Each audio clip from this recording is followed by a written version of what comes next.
Episode 55 एक ऐसी ऊर्जा के साथ शुरू होता है जिसे समझने के लिए दर्शक को थोड़ी देर लगती है।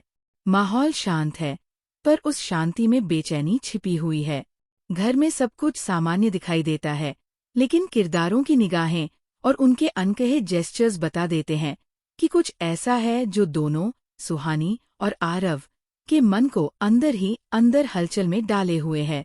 सुबह का समय है और सुहानी अपने कमरे में छोटे छोटे कामों में खुद को व्यस्त दिखाने की कोशिश कर रही है। वह अलमारी ठीक करती है, किताबें व्यवस्थित करती है और हर थोड़ी देर में खिड़की की तरफ देख लेती है। असल में उसे इन कामों में कोई दिलचस्पी नहीं है। वो सिर्फ ये सोच रही है कि आखिर आरव उससे दूर क्यों हो रहा है। वह याद करती है कि कुछ दिन पहले तक वह कितना सहज था और अब क्यों हर मिलती निगाह में एक अजीब तनाव है। उधर आरव अपने कमरे में नहीं, बल्कि घर के बाहर वरांडा में बैठा है, फोन हाथ में लिए। वह किसी की कॉल का इंतजार नहीं कर रहा, बल्कि खुद के अंदर कुछ कहने की हिम्मत तलाश रहा है। उसकी आंखों के नीचे हल्की थकान है, नींद की कमी की नहीं, बल्कि दिमाग में लगातार चल रहे विचारों की वजह से।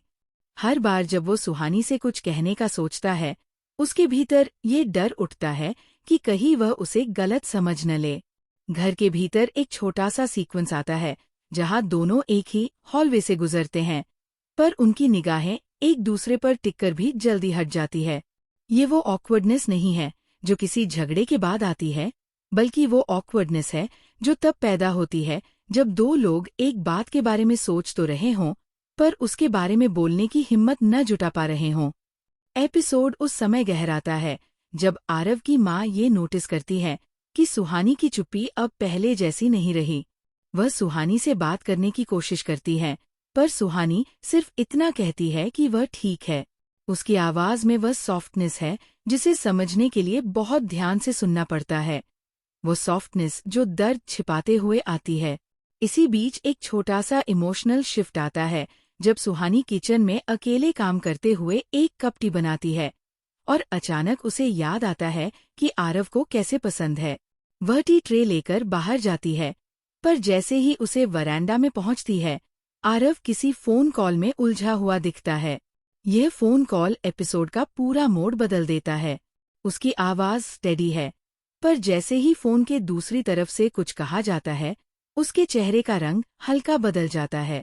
उसकी आंखें कस जाती है, जैसे किसी पुराने जख्म पर किसी ने फिर से नमक छिड़क दिया हो। सुहानी ये सब दूर से देख रही होती है। वह टी ट्रे लेकर रुक जाती है। उसे पता है कि ये कॉल और आरव की बेचैनी सीधे जुड़े हुए हैं। फोन काटने के बाद आरव सुहानी को देखता तो है, लेकिन उसकी नजरें उससे पल भर भी नहीं टिक पाती। वह अपनी नजरें चुरा लेता है। सुहानी ये महसूस करती है और हल्का सा पीछे हट जाती है, नाराजगी से नहीं, बल्कि इस डर से कि कहीं वह आरव को मजबूर न कर दे। एपिसोड का सबसे खूबसूरत और दर्द भरा पल रात के दृश्य में आता है। सुहानी अपने कमरे में बैठी है, बाल खुले, चेहरा थका हुआ, पर आंखों में एक ऐसी उम्मीद जो उसने खुद से भी नहीं बताई।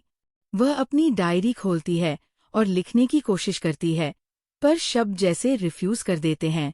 वह पेन रख देती है और बस सीलिंग की तरफ देखती है, जैसे वह वहां से कोई जवाब चाहती हो। उधर आरव कमरे के बाहर खड़ा है। वह डोर नॉब को छूता है, पर तुरंत हाथ वापस खींच लेता है। वो सुन सकता है कि सुहानी अंदर धीरे धीरे सांसें ले रही है, शायद रो भी रही है, और यही बात उसकी हिम्मत तोड़ देती है। वह दरवाज़ा खोलना चाहता है, पर सच बोलने का डर उसे वही जड़ कर देता है।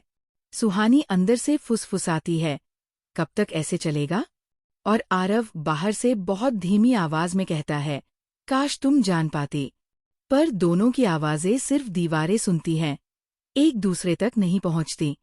एपिसोड एक ऐसी शॉट पर खत्म होता है जहां कैमरा धीरे धीरे पीछे जाता है और दिखाता है कि एक ही दरवाजा दो लोगों को अलग कर देता है, जिनके मन में एक ही सवाल है, पर जवाब बोलने की ताकत किसी के पास नहीं है।